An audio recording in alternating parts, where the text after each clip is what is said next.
What's up, everybody? How you doing? Welcome back to Synalytics Crypto. It's Charger season here, so I'm getting geared up for some football. Very exciting. Thought I'd just throw it out there, you guys, and yeah, happy to be with you. If you are into NFL football, today's comments are going to be dropping below. Who's your favorite team and why? Who's your favorite player on that favorite team? And what do you think about the prospect of your team this year? I think Chargers are going to do very well. My favorite is Justin Herbert, and I'm thinking it's time for a ring here. If not this year, then pretty soon. But anyways, let's get past that, and we're going to talk about something new on this channel, you guys. We're going to be talking about NFTs. I do want to bring you guys some of this content because I am getting involved in NFTs myself here. I had a really great experience with NFTs. My first NFT that I bought, I ended up flipping and making a pretty sizable sum. I made over 3 Ethereum flipping one piece of JPEG material. It's actually pretty crazy. So it kind of kicked off my NFT craze. And I'll explain a little bit before I show you guys about Opensea here. I will explain to you a little bit about why I understand the NFT space and why I think it's going to continue to blow up. I think it's going to continue to do some good things. Of course, you know, everything's super overvalued right now, in my opinion. People are spending millions of dollars on things like CryptoPunks and Bored Ape Yacht Club. But, you know, these things have status symbols for people now. You got famous people pouring in. You've got athletes. You've got, you know, music stars. It creates an environment to where something actually does have value. Okay, the what we call value in today's world can mean a lot of different things. If it's worth something to somebody, it has value. You know, gold and silver have intrinsic value. The US dollar, in my opinion, has no value. And we shall see how that plays out. Things like cryptocurrency, Bitcoin, it has value. I can send it to you. You can send it to me. It represents something that you're speculating on because it could go up in value. It could go down in value. And then there's art and there's collectibles. And why I understand the NFT space predominantly is because back in the early 2000s, I used to own actually 2 different hobby shops, mostly focused on baseball cards, sports cards, memorabilia, stuff like that. But, you know, having those card shops at that time, it was towards the very end of the Pokemon craze. The new one that was coming out when I was involved in like 2002, 2003, and 4 was Yu-Gi-Oh cards. It's this trading game. It's just like Pokemon. You play this game, and these little pieces of cardboards ended up having insane value because some of them are rare, and they made your deck stronger so you could battle people. And it's pretty crazy. But you know, most of my background is in trading cards, sports cards, baseball cards, basketball, football, stuff like that. You know, they started limiting things they started numbering, you know, 1 of 1s, 1 of 100, 1 of thousands, whatever it may be. Then they started, you know, putting little pieces of their memorabilia on there, and they started, you know, adding autographs and all these things. And that gave it value because if that person's favorite player, they wanted to have a good card or a rookie card of that person, they would start buying those kinds of things. So because of my background in collectability and because of my background in, you know, Bitcoin, Ethereum, and basically blockchain in general, just cryptocurrency, you kind of combine those two. And that's one aspect of the NFT space that is developing right now. There are many, many more capabilities with NFTs that we shall continue to see play out over the course of time. You know, there's music, there's art, there's the ability to own fractionalization, pieces of this, that, or whatever. But basically, at first, I kind of was I was a little salty towards the NFT space because I thought, you know, these people. I looked at CryptoPunks one day. This is not even that long ago, and these CryptoPunks were going for like, you know, a couple $100,000, and I'm going, why would anybody want to spend that kind of money, their precious Ethereum, on this little punk, this little CryptoPunk? Let's just take a look here. I want to show you guys here. What we're dealing with in case you haven't seen them yet. Like, look at CryptoPunks. It's the #1 collection. That's the top NFT. And what is a CryptoPunk? Well, there's only 3,100 people own a total of 10,000 of these CryptoPunks. So it's a little bit centralized if you ask me, but it's kicked off a culture revolution. Look at these things. These are 8-bit. Do you guys, are any of you old enough to remember the Nintendo 8-bit entertainment system? You know, the first big console to come out. These are 8-bit graphics. Look at these things. I mean, what is so special about a CryptoPunk? You know, they gave these away at first. The people who created CryptoPunks, they gave them away for free. Sure, I think it's one of the really, really early ones, and it's for some reason it's just got some amazing nostalgia attached to it. But now you've got Visa buying CryptoPunks and famous people buying CryptoPunks. It's like an exclusive club, is what this has become to be, and that's where you get the value from. Let's look at this guy. He looks like pretty average, right? I mean, there's a couple with mohawks. Let's go check this guy with a mohawk. So you click on one of these, right, and you start to find out the stats of what we're looking at. So this is CryptoPunk number 1470. I just really wanted to show you the image, really, just to see what people are paying hundreds of thousands, if not millions of dollars for. So you click down here on properties. Now I like to work with Opensea because it's very, very easy to buy and sell. The next video I'll probably be taking a look at my personal account and the NFTs that I have. I started with, like 1.4 Ethereum, and I've worked my way up to, almost 10 Ethereum. Just messing around, buying, selling, and trading these things. So I will show you soon how to actually do those kinds of things, but not on this video. So this guy's properties, right? He's got a thin mohawk, he's got purple lipstick, he's got a welding goggle, whatever that may be, and it's a female. So 4% have that mohawk trait. 7 of these out of the 10,000 have purple lipstick. Less than 1% have these welding goggles. So that's what makes it rare, because I guess these computers, they generate these algorithms, and you have a list of traits, and each punk that's generated algorithmically can end up with some of these traits, and some of them are rare and some of them are not. But this one's got less than 1%. So and it's a female, only 38% of them. You can find out about whatever it is you're looking at. You can talk about, what it is. There's 10,000 of them. It's released in mid-2017, so very, very early to the crypto or to the NFT space, which is, I think, what people have been piling in for. Now, you can start to look and see what happens. You can look at the transfer. Look at somebody, 7 months ago paid 2 Ethereum, or at least bid 2 Ethereum on this thing. It probably didn't go through, but, what is this thing going for now? Let's go see if we can find the data. There's no data on it yet. Maybe this is just a long-term hodler, then somebody hasn't resold this. But the floor on these things, this is not the best one to do an example of. We're going to go check out this one right here, because I actually really like this, and I ended up buying about 4 or 5 of these. 4 lights and 1 dark super bunnies. We'll take a look at the light ones, because this is the one I just got into.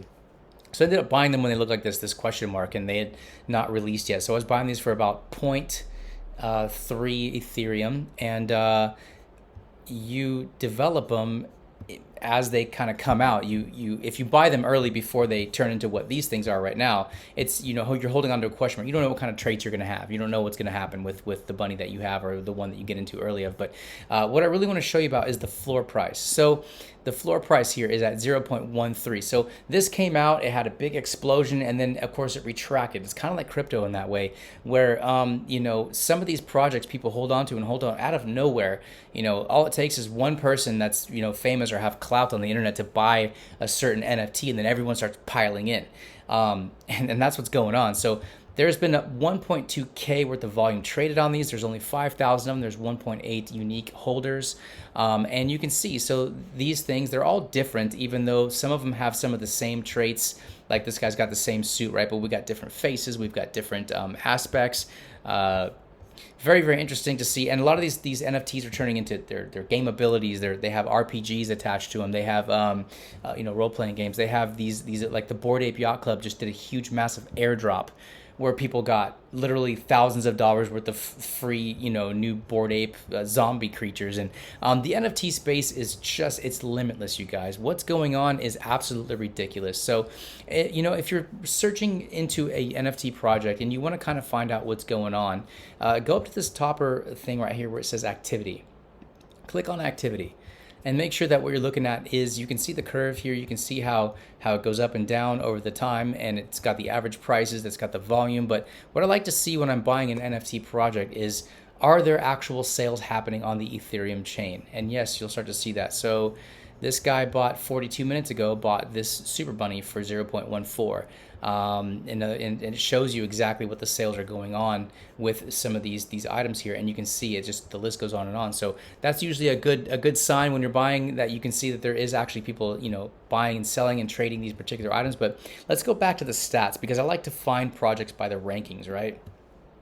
So it's got your top NFTs. A lot of these don't have a floor price, like CryptoPunks, for example, doesn't have a floor price because it just keeps going up so fast they can't really find out. And what the floor is, it just means that that's the bottom. That's the cheapest one that you're gonna find of that particular product. Like Art Blocks Curated. You're not gonna buy an Art Blocks for less than 2.4 Ethereum. There's 37.2 thousand unique art blocks that were generated and created. There's only 6.6K holders. So again, looking pretty centralized, but if I want to buy one of these, whatever it may be, I'm going to spend a minimum of 2.4 Ethereum. Look at the Bored Ape Yacht Club, 25. You cannot get into this exclusive club for less than 25 Ethereum. That's a lot of money. That's upwards of 90 grand, 85 grand at today's prices in Ethereum. So, there's a lot to look at here, but what I do want to show you guys in this first video that I'm doing on NFTs is what kind of kicked off the craze for me. I heard on Elio Trades, a lot of people were mentioning Curio cards, and the reason why I got into a Curio card was because I found out that this was the one that predates CryptoPunks. This, I believe, most people are saying, and they agree, that this is the first NFT that was released on the Ethereum blockchain. So these things are all provable and trackable. From what I know, that actually is the case. Correct me if I'm wrong, but I started scrolling down and looking at these. I thought, well, these aren't that special. There's only 30 of them. I thought it was limited to 30, but each one of these has a certain amount of how many, basically, the allotment is, whether it's 500 or 600 or 1,000 or 20 or whatever. But you look at this; these guys are selling for a lot of money. The last one, look at this, the Barbarian. I mean, maybe this is the first. He's got a little winky eye there. Maybe this is the first one that had motion attached to it. I don't know. But the last one sold for 192 Ethereum. We're talking about a lot of money here. Look at this one. Last one sold for 150. This guy's got it listed for 250 Ethereum. The reason why, so what happened was I ended up getting into two of these. I still have one. I sold one, and that is what kind of gave me the money to go start buying Super Bunnies and start buying some of these other projects. But I ended up buying this here Mona Lisa. So it's labeled as painting. Let's go check it out. Its current price is 2.69 Ethereum. I bought this about 3 weeks ago. I bought one of these for 0.77, so about 3/4 of an Ethereum, right? They ended up blowing up. I ended up selling it for 3.77. So I made my money back plus a full 3 Ethereum. And that is what kind of gave me my war chest to start diving into NFTs, and thought, if worse comes to worse, the most I'm going to lose at this point is the 0.77 Ethereum that I put into this particular item to kind of start my NFT collecting experience. So it was a nice flip. I mean, gosh, making 3 Ethereum just quickly and easy like that, that's not too bad. So what you can do now is you can scroll down to where it says listings, and you can see that this is the floor price on this particular Curio card. I do think, by the way, just side note, I think Curio cards are going to do very, very well. They supposedly have a Christie's auction that's taking place October 1st, so I think that's going to draw a lot of attention to these. The fact that these are the earliest ones that you can get into on the Ethereum chain, it's kind of like the rookie card of NFTs. So not financial advice, you guys, but that's why I dove in, and that's how I ended up making a quick profit. I still think the floor price for something like this is very low. I mean, think about this. This is the Mona Lisa, right? The most famous painting in the world. This is the first, NFT version of it. So it's kind of like the Mona Lisa rookie card, right? In fact, I might end up, if this floor price drops down a little bit, I might end up buying another one just to hold it long term and see what happens. Who knows what could happen? But and you can buy, so you could go here and you can click on this, you could buy it now. Now you're going to have a MetaMask account or a certain, whatever wallet that it is that you use. Most people are doing MetaMask. It's just the easiest one to work with, but you can see these things go all the way. And once they start clearing these out, this is why these things go up and down. We've got people that are selling them for 3.25, 3.5. It keeps going. And, you got a lot of people who are on here, and they're kind of shooting for the moon. I think the most I've seen this one sell for, or at least be offered for, was upwards of like 60 or 70 Ethereum. So, you can scroll down here and you can kind of see what's going on Opensea. You can see the price starts jumping and jumping and jumping. It doesn't mean that people are buying this. Why would you buy one for 20 ETH when you can buy one for 2.69 ETH? But the thing is once these start getting bought up and the floor, and these people start putting them away, they do become scarce because a lot of people want to hold on to these kinds of things. So, that's just one example. The other Curio card that I bought that I'm holding on to, I bought the Thinker. I really liked the way it looked. To me, it had a kind of an old 90s kind of baseball card, flashy, bright, shiny look to it. And I've always liked the statue. I've always liked the famous Thinker, So I actually did pretty good on this too. I bought into this at 0.56 Ethereum, so it's already tripled in price basically. I'm not selling it. I've seen this thing sell as high as 3.99 Ethereum, so I am actually holding on to this for a little while just to see what happens. I do have a buy it now on mine listed for, I believe, 5.77 Ethereum, so if someone wants to come in and buy it now, hey, I'll take that kind of gain. But for the most part, this is the only Curio card that I'm holding on to now.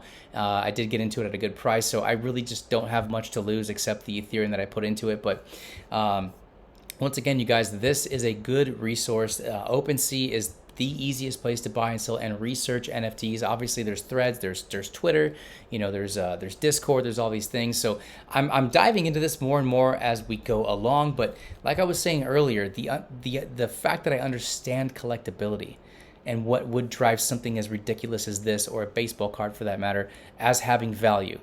And NFTs are absolutely exploding. A lot of people are saying it's a bubble. I see a lot of hate because people don't understand NFTs. They kind of feel like they missed the boat, but I don't think that that's true. I think that there is a flood of NFTs coming in, yes, but these top tier NFT marketplaces, these crypto punks, these Bored Ape Yacht Clubs, these art blocks, Curio cards, things like that, they're going to do very, very well long term because they have that kind of rookie card status mentality that people, they buy these things and they want to flex them now. You look at Steph Curry just bought made big news, bought a Bored Ape Yacht Club, so now he's part of that membership. These people with these crypto punks, like I said, Visa buying a crypto punk. That means that Visa is probably going to get involved in the NFT space. Somehow they spent 150 grand on a crypto punk, and they didn't buy this thing so that they could make double or triple their money. Now they own something that's very hard to get a hold of, and it's already probably quadrupled in value since they bought it. But that's not the point. The point is to be able to flex. Rich people, famous people who like to do stupid things like that. It's like, yeah, what can you do? How can you top spending millions of dollars on a JPEG? That lets people know that you're, some rich, you can throw money in a Lambo all day, and that's cool. But it's like, oh, you have a crypto punk? That's where we've come to.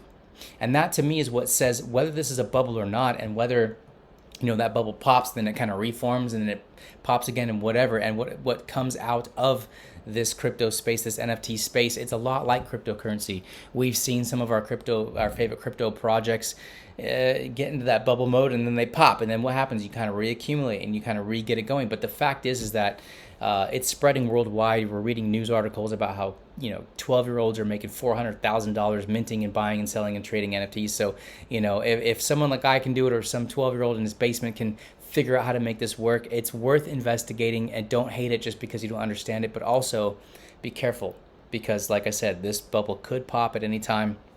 Elio Trades is very forthright in talking about that too. That guy's a super degen. I mean, if you want, that guy, man, he's in deep. He is in really deep. So I hope for his sake that it doesn't happen, because he's a good guy. But, for the most part, just kind of wanted to integrate this into my channel because it is something that I'm doing. And since it is blockchain and crypto related, I know NFTs, there's the crypto space. Some people just really hate NFTs, and some people, their entry into crypto was because of NFTs. So I'm just kind of trying to blend the two. I'm trying to show you guys my journey as to how exactly I'm making this work for me. And, please, if you haven't joined this channel yet, hit the subscribe button, hit the thumbs up button, leave some comments. It's the best thing you can do for me. Ask me some questions. I'll do my best to answer them. I will be continuing to put out videos. I'm going to show you guys in the next video how to buy or sell or list on OpenSea your NFT. It's so easy. It's not like eBay where, you gotta put this item up for sale, and then you got someone who bids and it wins, and you got to go to the mail and you got to send it out to them. It's just like it all happens on the blockchain. It's all instantaneous. When my NFT sold, it was in my account immediately. I got an update notification, your item just sold. And I thought, wow, this is big, and this is actually so user-friendly that I do believe it's going to continue to just kind of infect the world with these whole things. So, get familiar with OpenSea. So it's opensea.io. What I was doing here was I was just clicking the rankings. You can go to the marketplace. You can look at all NFTs. You can look at the new, the art. You can kind of break it down into sports, whatever it is, trading cards, whatever it is that you're really looking for. It's really easy. You go to the buy it nows and you can see what's selling, buy it now. You can go to open auctions and see what things are being auctioned for. You can set all your standards by, whether you want it to be in US dollars or Ethereum. Let's go check out my best NFT before we leave this particular one. We're going to go back to Super Bunnies. Oops. Super Bunny. There we go. Light Super Bunnies. So like I said, I got into these when they were still a question mark, and one of mine got minted, and I have it listed for a ridiculous price. I don't expect it to sell. I'm just trying to generate interest into this particular one because I do, really think this is going to be a good one. I love the art. I think they did a really good job. So let's go check out my baby here. This is the one NFT that I have that it's my baby, and I kind of don't want to let go of it because I'm the only one so far that's ever owned it. I'm kind of attached to it, and that's part of the value too with these NFTs is that you can easily become attached to these things. And I want to put this guy as my cover picture. So who knows? Maybe I'll sell it. Maybe I'll keep it. Maybe who knows? It could go to zero. It could go to the moon. I don't know. I almost at this point don't care because I'm playing with house money, and that's the fun part about it. So we're gonna go to because I have mine listed as a buy it now. So the best way for me to find mine is to go to Ether. The minimum, I have mine listed for 77.77 Ethereum. Let's go to 100. So here's my guy right here. Check him out. I like him. So I have an offer. I bought this guy for 0.377. I've had offers up to, I think, 6 Ethereum on this guy, and I'm just not willing to sell it. So you click on him, and you start to see why. So this guy's got a lot of rare characteristic traits that I think are going to, if this project does catch fire and take on, I really believe this is going to be something that I can get upwards of maybe 15, 20 Ethereum for at some point. So go to the properties here. He's got a bunch. This is when I minted him, I was just hooting and hollering going, yeah, it was the first time I'd ever minted an NFT. And I knew right away by looking at it that it was going to be rare, but I didn't know it was going to be this rare. So it's got a peach background, 0.04%. I mean, that's what you're looking for when you're talking about rare NFTs. Combine that with the Moon Bunny Bling, 0.08%. Cyclops Eyes, 2%. Bronze Angel Wings, 0.32%. I mean, 3 already that have less than 1%. That is great. It's got a mystical fur, 2%. It's got 2% on the waves. I mean, the highest trait I have is the gold teeth at 13%. So this actually is a very, very rare Super Bunny. I really dig it. I never thought one day that I'd be talking about JPEGs and Super Bunnies. But hey, when you start making money off something, it can be pretty exciting, right? So that's kind of what we're into this for. You can see the levels here. It's got some agility. See, the reason why it has these particular things right here is because I guess there's going to be some sort of game coming out, and I guess they're going to be able to. You're going to be able at one point to breed bunnies and make tigers and just making them more scarce because there's really only 5,000 of these bunnies, which is already pretty scarce. But when you start giving them individual traits, like this bunny here, if you look at the level, the stats rather, where was the one? Anyways, the point is, this is a one of one. There is no other bunny that looks exactly like this and has exactly this combination of traits. So who knows? Like I said, if this catches on someday, maybe someone would buy it now for a crazy price of 77.77. I don't know, but I'll tell you what, NFTs are fun. It's really interesting. It's a whole other aspect of the blockchain that I really dig, and I'd like to hear what you guys think. So let me know, and I'll be seeing you later. And I've got another crypto project that I'll be bringing to you probably later this week that I'm getting ready to really deep dive into and possibly make a move. I haven't done it yet. I'm doing a little bit more research, but it's a fun one. So believe me, there will be plenty of crypto content to come, but I'm going to be spattering in this NFT here. So I hope you like it. Peace.